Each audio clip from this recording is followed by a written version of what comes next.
قال الله تبارك وتعالى في كتابه العزيز بسم الله الرحمن الرحيم فمن شهد منكم الشهر فليصم. وقال تعالى في مقام آخر أطيعوا الله وأطيعوا الرسول ولا تبطلوا أعمالكم. قال النبي صلى الله عليه وسلم من صام رمضان إيمانا واحتسابا غفر له ما تقدم من ذنبه. متفق علیہ. معزز سامعین کرام، دینی ملی بھائیوں، نوجوان ساتھیوں، بزرگوں اور خواتین اسلام،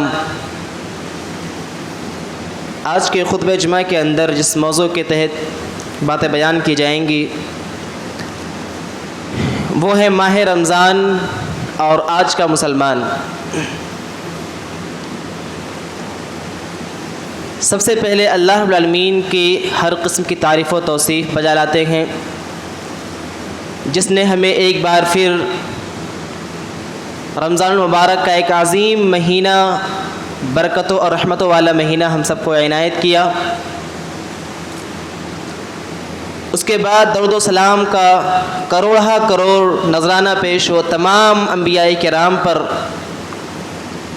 خصوصاً آخری نبی جناب محمد رسول اللہ صلی اللہ علیہ وسلم پر، جن کے ذریعے سے یہ دین ہم تک پہنچا. سامعین کرام، یہ ایک مسلمہ حقیقت ہے، ہر مسلمان اس چیز کو جانتا اور سمجھتا ہے کہ یہ مبارک مہینہ جس کا ایک عشرہ الحمدللہ ختم ہوا، اور یوں ختم ہوا ان لوگوں کے لیے جس مبارک مہینے کا بے صبری سے انتظار کر رہے تھے، اور مہینہ پانے کے بعد اس مہینے میں اپنی طاقت اور استطاعت کے مطابق نیک اعمال کیے، قیام اللیل کیے، روزے رکھے، صدقات خیرات کیے اور دوسرے نیکیوں کام کیے. ان کے لیے یہ عشرہ ایسے گزر گیا، یعنی پلک جھپکتے ہم بولتے نا، پلک جھپکتے ہی وقت نکل گیا، معلوم ہی نہیں چلا کہ ایک عشرہ ختم ہو گیا. دراصل مسلمانوں کی تین قسمیں ہیں. اس مبارک مہینے کو لے کر کے 3 طبقے کے لوگ پائے جاتے ہیں. کچھ مسلمان ایسے ہیں جن کے تعلق سے یہ چیز معلوم ہے کہ مبارک مہینہ آ رہا ہے، اس سے ان کے ذہنوں پر، ان کے اعمال پر، ان کے کردار پر کچھ بھی اثر نہیں ہوا. جس طریقے سے وہ دوسرے مہینوں کے اندر بے حیائی کے کام، حرام کے کام اور اس طرح سے نافرمانی کے کام کرتے آ رہے تھے، وہ مسلسل ابھی بھی اسے میں لگے ہوئے ہیں، چاہے بزنس اور تجارت کے نام پر، چاہے تعلیم اور ایجوکیشن کے نام پر، یا کسی اور طریقے سے وہ اپنے کاموں میں لگے ہوئے ہیں اس مبارک مہینے کو چھوڑ کر کے.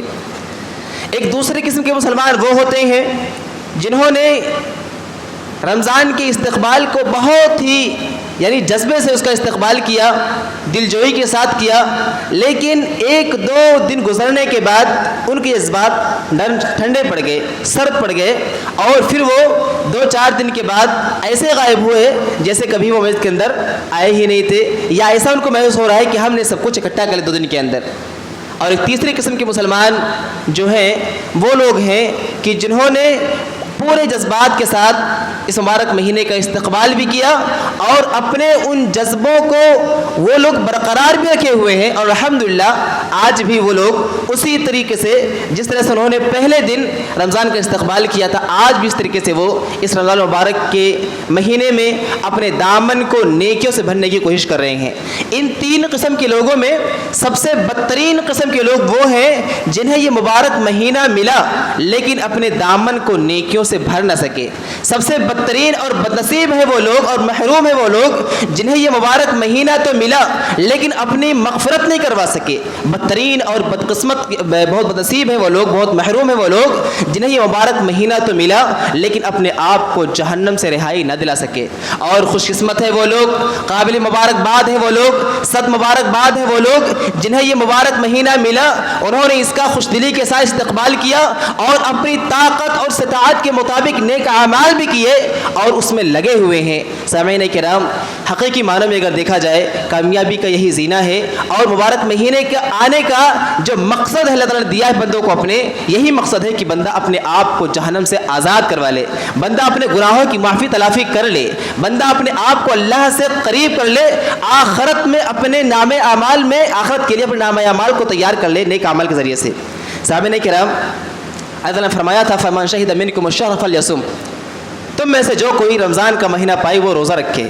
لیکن آج مسلمانوں کی اکثریت کیا ہے، کہیں تعلیم کے نام پر ہمارے بچے کا ایگزام ہے، ہمارے بچے کا ایگزام ہے، یا فلاں صاحب کی ڈیوٹی ہے، اس کو بیس بنا کر کے روزے کو چھوڑا جا رہا ہے، اور کہیں پر یہ بہانہ بول کے کہ ہمیں دن بھر دکان پہ رہنا پڑتا ہے، ہمیں دن بھر کاروبار کرنا پڑتا ہے، ہمیں دن بھر یہ کرنا وہ کرنا پڑتا ہے۔ میں پوچھتا ہوں، کیا اگر انسان کے نگاہ میں یہ چیزیں یعنی دنیاوی چیزیں، چاہے تعلیم کا میدان ہو یا تجارت کا میدان ہو، اگر یہ چیزیں اس کی آخرت کے مقابلے میں بڑھ کر نظر آتی ہیں، بھلا بتلائیے یہ کامیابی کی بات ہے؟ آپ بتلائیے کہ یہ اللہ رب العالمین کی نگاہ میں کامیابی کی بات ہے؟ ہرگز نہیں۔ اللہ رب العالمین نے ظاہر سی بات بتلا دیا تھا کہ مبارک مہینہ آنے والا ہے، سب کو معلوم ہے۔ 12 مہینے میں یعنی ایک سال میں ایک ہی بار آتا ہے، اللہ نے وقت متعین کر دیا ہے، رمضان کا مہینہ آئے گا، 30 دن تمہیں ایسے ایسے کرنے، یہ کرنے ہیں۔ اس کے بعد بندہ اپنی تیاری نہ کرے ایک مہینے کے لیے، انسان فیوچر کی ساری پلاننگ کرتا ہے، 2-3 سال آئے کا سوچ کے رکھا ہوا، ہم کو ایسے کرنا ہے، یہ نہیں تو یہ ہوگا، سیکنڈ تھرڈ پلان بنا کے رکھا ہے، لیکن ایک مہینے کے لیے انسان اپنا پلان تیار نہیں کر سکتا، شیڈیول تیار نہیں کر سکتا کہ ہم کیا کریں گے کیا نہیں کریں گے۔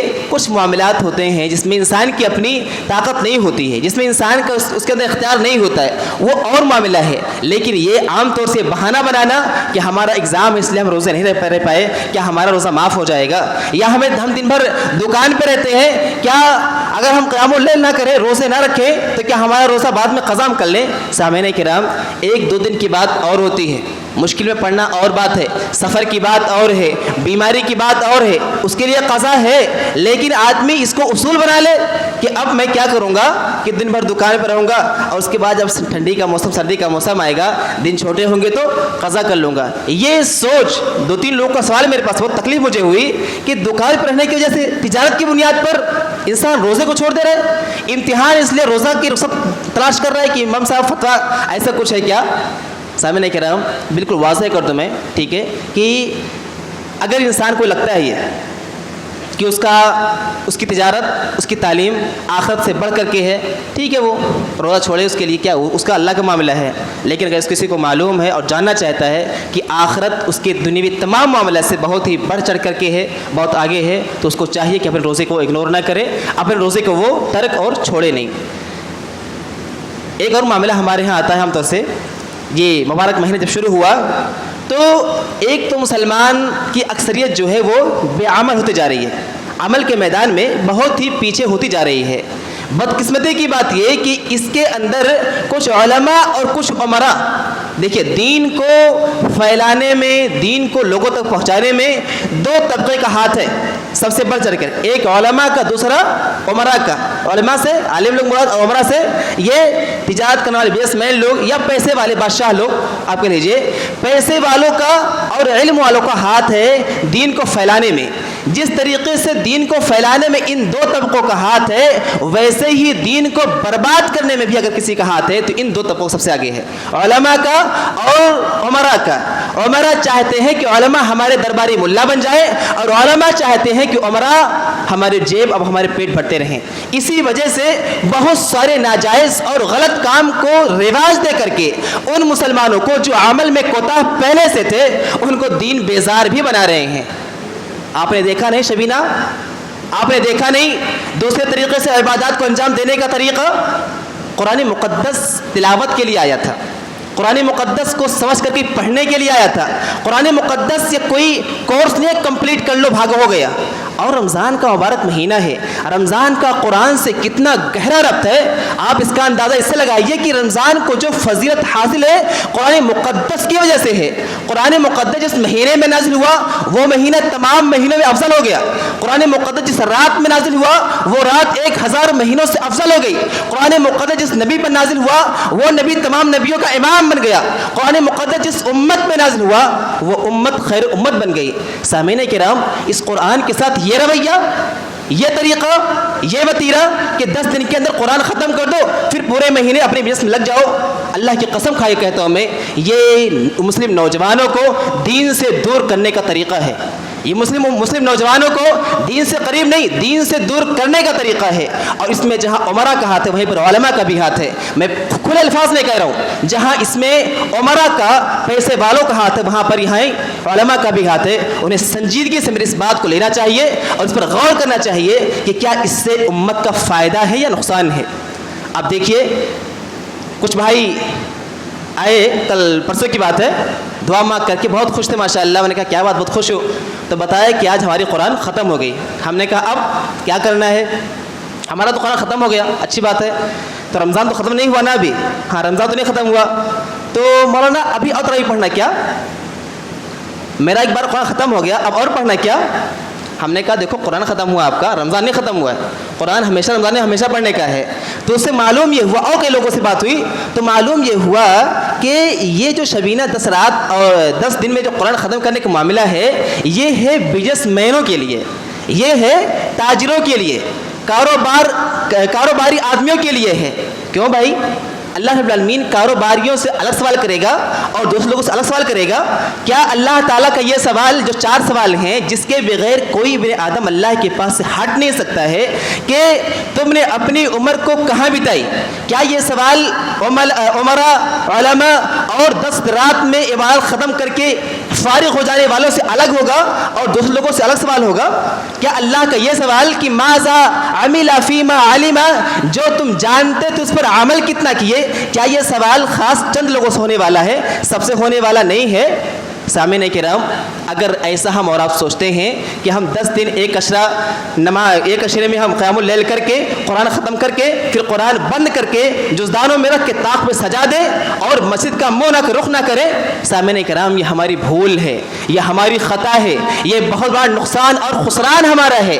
اپنے دامن کو ہم نیکیوں سے خالی پائیں گے کل قیامت کے روز اگر ہم نے ایسا کیا تو۔ لہٰذا ہم سب کو چاہیے کہ ٹھیک ہے آپ کو قرآن الحمدللہ ختم ہوا، اچھی بات، قابل مبارکباد ہیں، لیکن یہ مت سوچیے گا کہ یہی 10 دن کے لیے ہی قرآن ہے یا 10 دن کے اندر قرآن ختم ہونے کے بعد قرآن کو دوبارہ پڑھنے کی ضرورت نہیں ہے، ایسا نہیں ہونا چاہیے۔ سامعین کرام، عام طور سے اس ایام میں چند سوالات آتے ہیں، وقت ختم ہو رہا ہے، میں ان مسائل کو انشاءاللہ پیش کر کے بات ختم کرتا ہوں۔ یہ وہ باتیں ہیں جو بیان کرتے ہوئے نا لگتا ہے کہ بہت ساری باتیں ہیں، لیکن سوچتا ہوں کہ شروع کہاں تو ختم کہاں کروں۔ مبارک مہینہ ہے، نبی وسلم کے زمانے میں کیا معاملہ تھا؟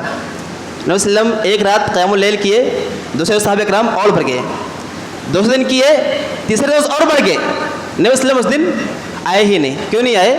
اتنے زیادہ لوگ آ رہے ہیں، کہیں ایسا اللہ تعالیٰ کیا کر دے اس کو فرض قرار دے دے۔ نبی صلی اللہ علیہ وسلم اپنی امت کو لے کر کے یعنی کتنے پازیٹیو تھے، کتنے خیر خواہ تھے، کتنے شفیق تھے اپنی امتوں کو لے کر کے، کہیں میری امت پر بار بوجھ نہ بن جائے گی۔ اگر یہ فرض ہو جاتا پھر کیا کرتے؟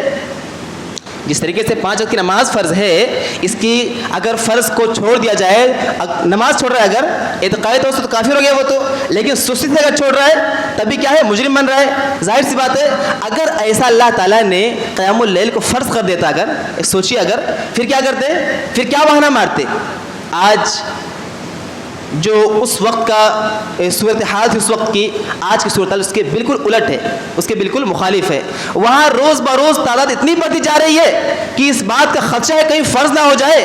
یہاں پر پہلے روز زیادہ، 2 دن اور کم، تیسرے دن اور کم، اور لگتا ایسے ہے کہ آخری عشرہ آتے آتے بس مؤذن، امام، صدر صاحب اور کچھ ذمہ دار بچیں گے، باقی لوگ تو اپنے دامن کو نیکی سے بھر کر کے اپنے آپ کو جنت کا سرٹیفکیٹ لے کر کے چلے جائیں گے۔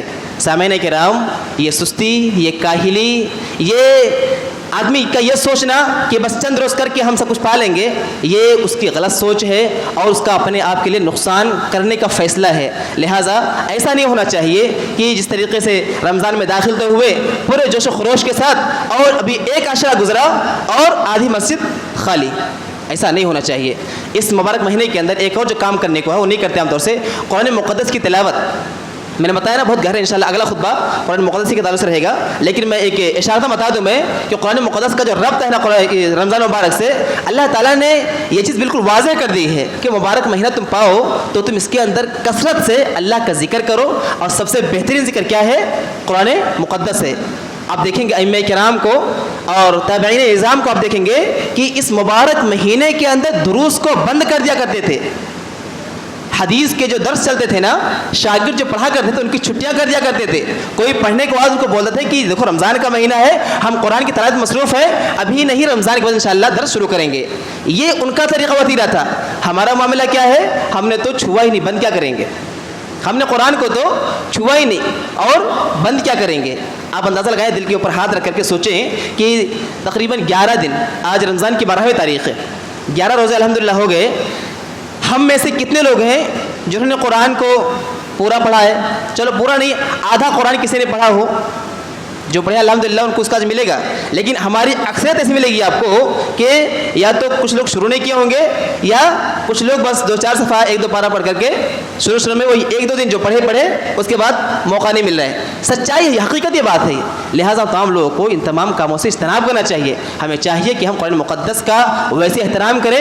عام مہینوں میں ہم کو موقع نہیں ملتا، بہانہ مار کے چلے جاتے، لیکن مبارک مہینہ ہے نا، یہ قرآن کا مہینہ ہے، اس میں قرآن کا خاص طور سے احترام کیا جائے، اس کو پڑھا جائے، اس کو سمجھا جائے، اس کے حکم پر، اس کے احکام پر عمل کیا جائے، یہ اللہ تعالیٰ ہم سے چاہتا ہے۔ سامعین کرام، چند مسائل جو ہیں اس کو بیان کرتا ہوں سامنے، کہ بطور سوال میرے پاس آیا تھا کہ میں نے غالباً پہلے خطبے کے اندر، رمضان کے پہلے خطبے میں بیان کر دیا تھا اس چیز کو کہ قضا کس چیز کو کرنا ہے۔ روزہ ہر عاقل بالغ مسلمان کے اوپر فرض ہے۔ کچھ لوگ کیا ہیں اس سے مستثنیٰ ہیں، اس سے نکلے ہوئے ہیں۔ کون کون لوگ ہیں؟ اگر کوئی ایسا بوڑھا ہے جس کی ہڈیوں میں گودی نہیں ہے، یا کوئی ایسا دائم المرض آدمی ہے جس کو کوئی ایسی بیماری ہے جس سے وہ شفا یاب نہیں ہو سکتا ہے، تو کیا کرے گا؟ اس کو رخصت دی گئی ہے، وہ فدیتاً ہر روزے کے بدلے کسی کو کھانا کھلائے گا۔ ٹھیک ہے، یہ بوڑھا ایک دم ضعیف ہے یا ایسا کوئی مریض ہے جس کی شفا یابی کی امید نہیں ہے۔ دوسرا مسئلہ یہ ہے، کچھ خواتین ہوتی ہیں جو خاص ایام میں، پیریڈز کے دور میں ان کو روزہ نہیں رکھنا ہے، روزے کی قضا بعد میں کرنی ہے، یعنی بعد میں بھرنا ہے، نماز کی قضا نہیں ہے، چاہے وہ حاملہ ہوں یا حائضہ ہوں یا مرتضیاں ہوں، دودھ پلانے والیاں ہوں۔ جو عورتیں اپنے بچوں کو دودھ پلا رہی ہیں، یا جو حمل سے ہیں، یا جو لوگ حائضہ ہیں، انہیں روزے کی قضا کرنے کی مہلت دی گئی ہے۔ وہ اپنے روزے کو نہیں رکھیں گی، لیکن رمضان کے دوسرے مہینے میں جب وہ پاک ہوں گی، ان کی حالات صحیح ہوں گے تو وہ اس کو پورا کریں گی۔ پھر سوال آیا کہ اگر روزہ کوئی خاتون روزے سے ہے تو روزے سے ہوتے ہوئے اسی دن اگر اس کو ناپاک ہو جاتی ہے، حیض شروع ہو جاتا ہے، پھر کیا کرے گی؟ وہ روزہ پورا کرے گی یا چھوڑ دے گی؟ انہوں نے بتایا کہ میں نے 2 جگہ سے معلوم کیا، تو انہوں نے کہا کہ اگر 2 بجے کے بعد، ظہر کے بعد اگر حیض شروع ہو رہا ہے تو مغرب تک روزہ ٹوٹ جائے گا اس کا، لیکن وہ کچھ کھائے گی تو افطاری ٹائم ہی کھائے گی۔ تو ہم نے کہا یہ نہیں سمجھ میں آیا، پھر یہ فائدہ کیا پھر روزہ توڑنے کا؟ اگر ناپاک ہو جا رہی ہے، روزہ ٹوٹ گیا ہے، پھر کھانے سے کیوں رکنا؟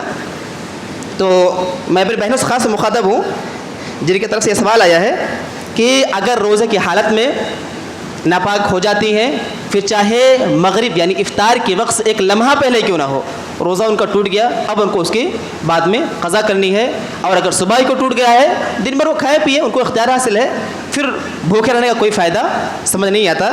لہٰذا وسلم کی حدیث، صحیح بخاری مسلم کی روایت ہے، صحیح بخاری حدیث نمبر 321، صحیح مسلم 335 نمبر کی حدیث، امی عائشہ فرماتی ہیں وسلم کے زمانے میں ہمیں حیض آتے تھے رمضان کے مہینے میں، نبی وسلم ہمیں روزوں کی قضا کا حکم دیا کرتے تھے اور نماز کی قضا کا حکم نہیں دیا کرتے تھے۔ تو قضا کس کا ہوتا ہے؟ جو چھوٹ جاتا ہے۔ تو ظاہر سی بات ہے، روزہ اگر چھوٹ گیا ہے تو اس کو قضا بعد میں کرنی ہے، کس بھی وجہ سے ہو، اور نماز کی قضا نہیں کرنی ہے۔ دوسرا مسئلہ یہ کہ کچھ بہنوں کا سوال بار بار آ رہا ہے کہ عورت گھر کے اندر اعتکاف کر سکتی ہے کیا؟ تو اس بارے میں بھی بہت ہی واضح اللہ رب العالمین کی آیت ہے سورہ بقرہ کے اندر، آیت نمبر 187 کے اندر، وَلَا تُبَاشِرُوهُنَّ وَأَنْتُمْ عَاكِفُونَ فِي الْمَسَاجِدِ، کہ تم اپنی عورتوں سے مباشرت نہ کرو جبکہ تم مسجدوں کے اندر اعتکاف میں ہو۔ اعتکاف کا تعلق کس سے ہے؟ مسجد سے ہے، لہٰذا گھروں کے اندر اعتکاف کی کوئی صورت نظر نہیں آتی۔ اس کے تعلق سے علماء کرام سے فتوی جات معلوم کرنے کے بعد یہ معلوم ہوا کہ اگر کوئی خاتون رہنا چاہتی ہے تو کچھ شرائط ہیں۔ اپنے سرپرست کی وہ پرمیشن لے گی مسجد میں اعتکاف کے لیے، اعتکاف مسجد ہی میں ہوگا چاہے مرد ہو یا عورت ہو، لیکن اگر عورت مسجد کے اندر اعتکاف کرنا چاہتی ہے تو شرط یہ ہے پہلا کہ اپنے سرپرست کی پرمیشن لے۔ کسی کی بیوی ہے تو شوہر کی پرمیشن، کسی کی بیٹی ہے تو اپنے باپ کی پرمیشن، باپ نہیں ہے تو بھائی یا چچا جو بھی ہے سرپرست کے ہیں اس کی پرمیشن ضروری ہے۔ دوسری شرط یہ کہ مسجد کے اندر مکمل انتظام ہو، کسی طرح کا کوئی یعنی پریشانی یا کسی ماحول کو خراب ہونے کا کوئی خدشہ نہ ہو، تب رہ سکتی ہے۔ اور تیسری بات یہ کہ علماء نے کہا کہ اگر خاتون یہ تمام صورتحال کو نہیں پاتی ہے، شوہر کی پرمیشن چلو نہیں ملی یا مل گئی لیکن حالات مسجد کے اندر نظام ایسا نہیں ہے مکمل طور سے، تو وہ صبر کرے، انشاءاللہ اس کی نیت کے مطابق اللہ تعالیٰ اس کو اجر دے گا اعتکاف کا۔ اگر خواتین، میری بات غور سنیں، خواتین خاص طور سے، اگر خواتین اعتکاف کا نیت ارادہ رکھتی ہیں لیکن ہمارے یہاں ایسی مسجدیں نہیں ہیں یا ہمارے مسجدوں میں اس چیز کا مکمل طور سے انتظام نہیں ہے، تو وہ صبر کریں انشاءاللہ، ان کی صبر کی وجہ سے انشاءاللہ ان کی نیت کے اللہ تعالیٰ ان کو بدلا دے گا اعتکاف کا۔ لیکن اس کے قطع نظر یہ راستہ نکالنا کہ گھر کے اندر جہاں نماز پڑھتے ہیں وہ مسجد ہوتی ہے، دیکھیے گھر میں جہاں نماز ہوتی ہے وہ حکماً مسجد نہیں ہوتی ہے۔ سجدہ کرنے کی جگہ کیا بولتے ہیں؟ مسجد بولتے ہیں، لیکن سجدہ ایک کرنے کا جگہ ہوتا ہے مسجد، جو اسپیشل جگہ ہے۔ ایک گھر سجدہ کر لیا جائے وہ مسجد نہیں ہو جائے گا، اس کو سجدہ کرنے کی وجہ سے مسجد بول سکتے ہیں لیکن حکماً وہ مسجد نہیں ہوگی۔ مسجد جو یہاں پہ ذکر ہے وہ کیا ہے؟ وہ اللہ کا گھر ہے، لہٰذا اپنے گھروں کے اندر وہ جو عبادت نفلی کر سکتے ہیں کریں، لیکن اعتکاف کا مسئلہ ہے تو اعتکاف اللہ کے گھر یعنی مسجد کے اندر ہی ہوگا، اور جو شاید میں نے بیان فرمایا اس کے ساتھ ہی ہوگا۔ اس کے علاوہ کہنا ہے کہ نفلی رکھنا چاہے تو بھی نفلی ہو یا رمضان کا ہو، کوئی بھی اعتکاف انسان اعتکاف رمضان کے علاوہ بھی کر سکتا ہے، وہ صرف رمضان میں خاص نہیں ہے، یہ رمضان میں تو اور افضل ہے، لیکن عام ایام بھی انسان اعتکاف کر سکتا ہے اللہ کے گھر میں۔ تو میری بہنیں خاص طور سنیں کہ چاہے نفلی اعتکاف ہو یا یہ رمضان کا اعتکاف ہو، جو بھی اعتکاف ہو، اعتکاف کا تعلق ہے مسجد سے، لہٰذا مسجد کے اندر ہی اعتکاف ہوگا۔ البتہ اس کے علاوہ جو بھی وہ نفلی عبادت انشاءاللہ انجام دیں گے اللہ تعالیٰ اس کا ان کو اجر دے گا۔ تیسری بات یہ ہے اس تعلق سے کہ افطاری میں تاخیر ہمارے عام طور سے باقاعدہ شیڈول بنا ہوا ہے اور اس کے اوپر لکھا ہوا نیچے کہ احتیاطاً افطاری سے جو متعینہ وقت افطاری کا ہے اس سے 5 منٹ لیٹ رکھا گیا ہے، اور جو سحری کا وقت ہے احتیاطاً 5 منٹ پہلے رکھا گیا ہے۔ معلوم ہے یہ جو کلمات لکھے ہوئے ہیں، یہ جو جملے سینٹینسز ہیں، یہ کتنی بڑی جرأت کی بات ہے۔ اللہ رب العالمین نے نبی صلی اللہ علیہ وسلم نے صحیح مسلم حدیث نمبر 1098 نمبر کی حدیث کے اندر فرمایا کہ لا یزال الناس بخیر ما عجل الفطر، لوگ اس وقت تک خیریت کے ساتھ رہیں گے جب تک افطاری کرنے میں جلدی کریں گے۔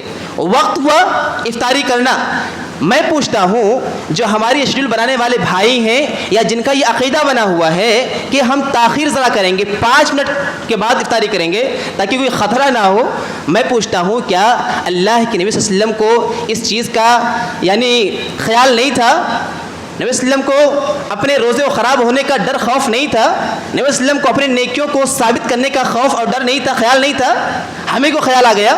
سامعین کرام، اس امت کے اوپر جو بے خیریت ہے، جو سلامتی نہیں ہے، جو پریشانیاں ہیں، کہیں نہ کہیں ایک وجہ یہ بھی ہے کہ ہم نبی کی سنتوں کو نظر انداز کر دیتے ہیں اور منمانی تعویل کر کے سوچتے ہیں کہ یہی دین کا حصہ ہے، جبکہ یہ بہت ہی بڑی جرات ہے۔ حدیث صلی اللہ علیہ وسلم کی بتلا رہی ہے کہ میری امت، دوسرے الفاظ جو حدیث کے ہیں اس کے اندر ہے کہ میری امت اس وقت تک بھلائی کے ساتھ رہے گی، خیرت کے ساتھ رہے گی جب تک وہ افطاری کرنے میں جلدی کرے گی۔ لہٰذا جو وقت ہو جائے، متعین جو وقت ہے، جب وقت ہو جائے تو فوراً افطاری کر لیا جائے، اس کے اندر احتیاطاً 5 منٹ کا تاخیر کرنا یہ حدیث کی مخالفت سراسر ہے. اور اللہ تعالیٰ نے قرآن مقدس میں ارشاد سورہ محمد کے اندر اطیعوا اللہ واطیعوا الرسول ولا تبطلوا اعمالکم. دیکھو بات بہت آگے تک جا رہی ہے, حدیث کو ٹھکرانے کی وجہ سے نا بات بہت دور نکل جا رہی ہے.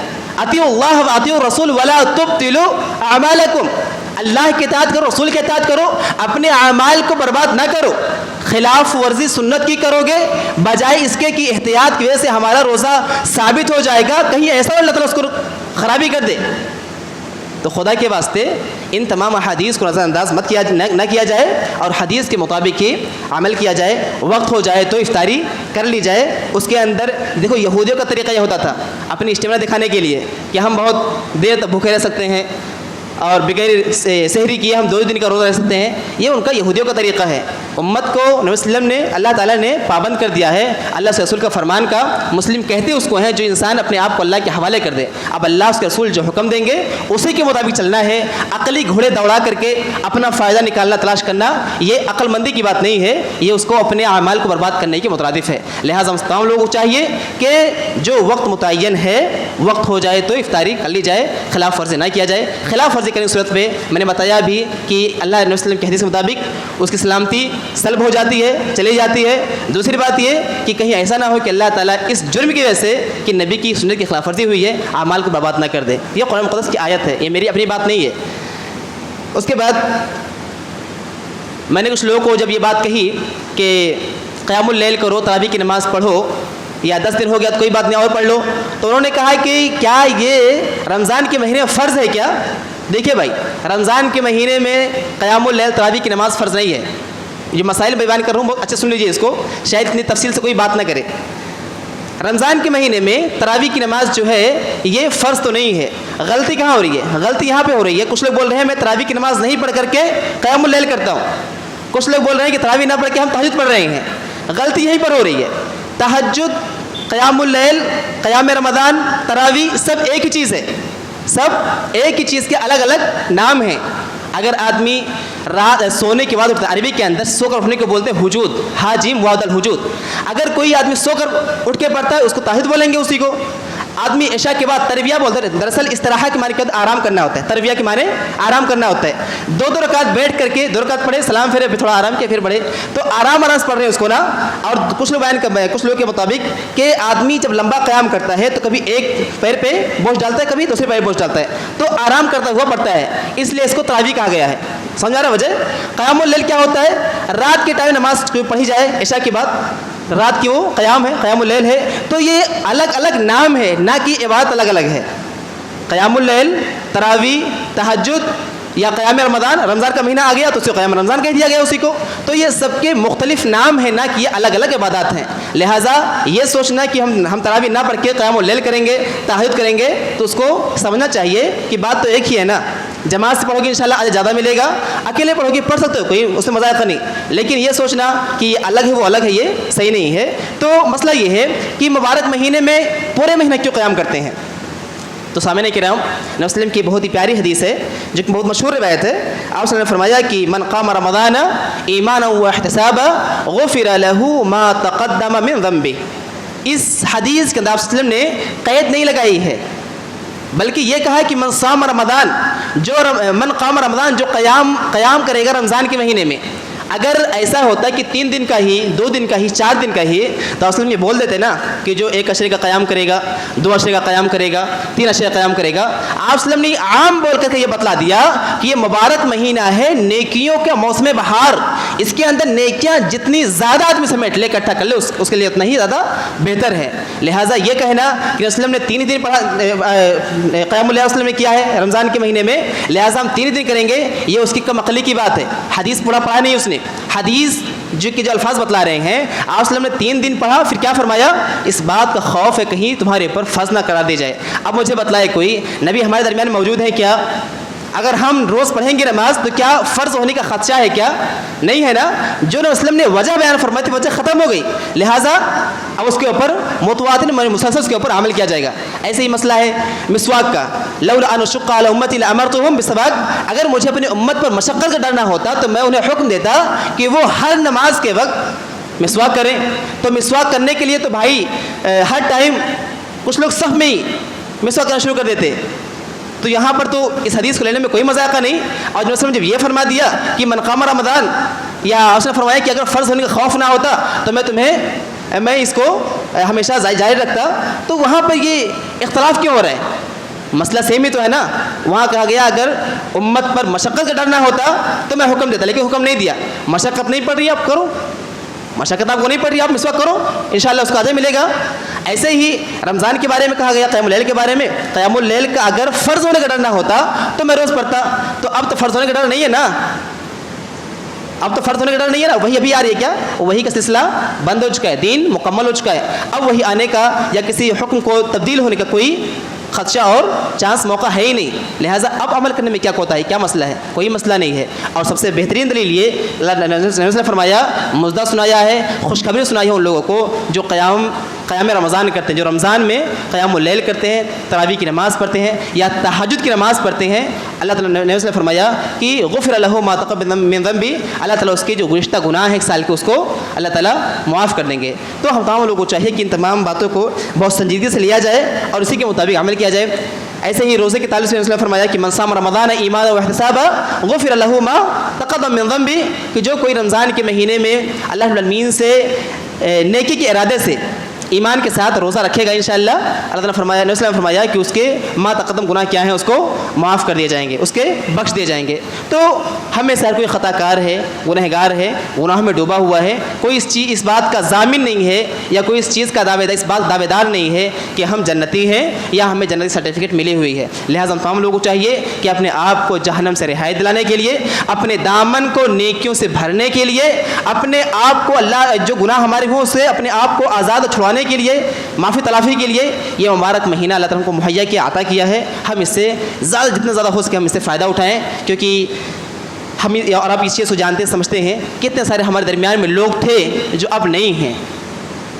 کتنے سارے ہمارے درمیان کسی کے باپ، کسی کے بھائی، کسی کے بیٹے، کتنے سارے ہمارے درمیان میں تھے کل تک، پچھلے رمضان میں، اس سال نہیں ہیں. ہمیں اللہ تعالیٰ نے وہ موقع دیا ہے، لہٰذا ہم اس کو غنیمت جانیں اور اس میں کثرت سے عمل کرنے کی کوشش کریں. باقی اگر کسی کو کوئی اشکال ہے، کوئی اعتراض ہے انشاءاللہ تو وہ چاہے لکھ کر کے صاحب کے ذریعے سے، یا میں یہیں پہ رہتا ہوں اس کو لکھ کر کے انشاءاللہ ہم تک پہنچا دیں. انشاءاللہ اس کا بھی انشاءاللہ اعتراض کو دور کر دیا جائے گا، اشکال کو تشریح وقت انشاءاللہ جواب دیا جائے گا. اللہ تعالیٰ دعا کریں مولا کریم ہم تمام لوگ کو عمل صالح کرنے والا بنائے، قرآن و حدیث کو زندگی گزارنے والا بنائے، اور ہم سب کو جو لوگ دین سے دور ہیں اللہ انہیں دین سے قریب کر دے.